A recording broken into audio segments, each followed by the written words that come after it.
Hello, I'm Iris Fairfax, and today I am coming to you from my dining room. Just to give you a little bit of background on myself, I am a professional singer. I'm a classical singer, and that's what I have done for my entire adult life. But ever since I was a little girl, I have had a love of cooking.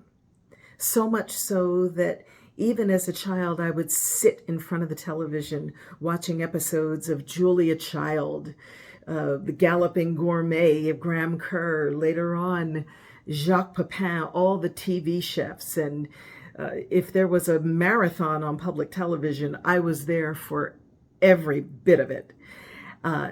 And that caused me eventually to start a cookbook collection. My earliest cookbook in my collection goes back to the Scholastic Book Club days of my elementary school years.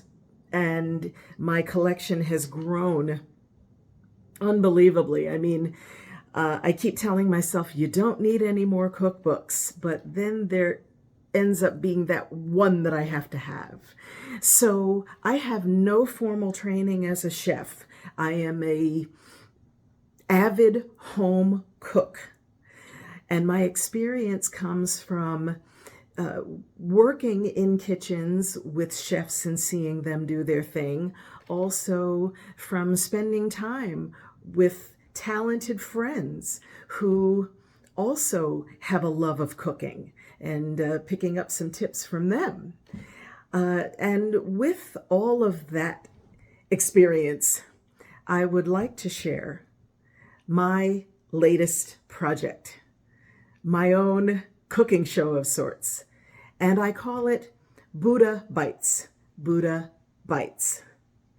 And with Buddha Bites, I would love to get together with you, maybe about once a week or so, and share a recipe, share a technique, talk about an ingredient, talk about products that I like. Talk about perhaps things that I've learned from mistakes that I've made in the kitchen, certain techniques that I've tried to master over and over and over again without success and finally nailed one. How about, a cocktail that I was messing around at home with a couple of ingredients and I ended up creating a cocktail.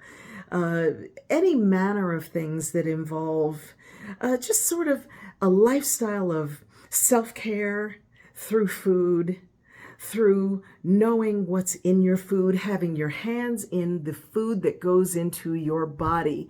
We really haven't been encouraged too much to take control of what it is that we consume.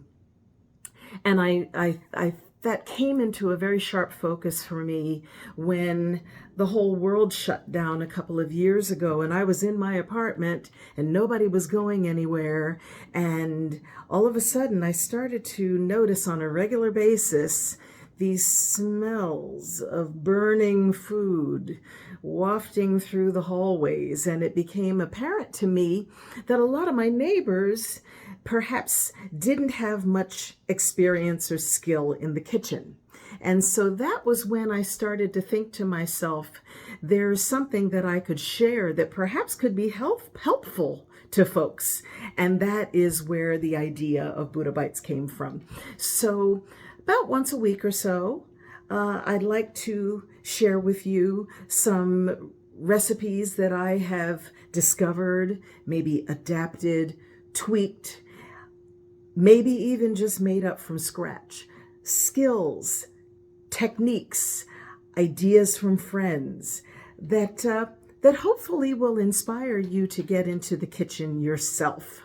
So I'm really looking forward to starting the series. I am thinking that I will start next week and share something, as I say, every week with you. And I'm hoping that you'll like it to the point where you will like it, subscribe, comment, and share. So that is Buddha Bites. I am really, really excited to start this adventure with all of you. Thank you so much, and I look forward to seeing you next week.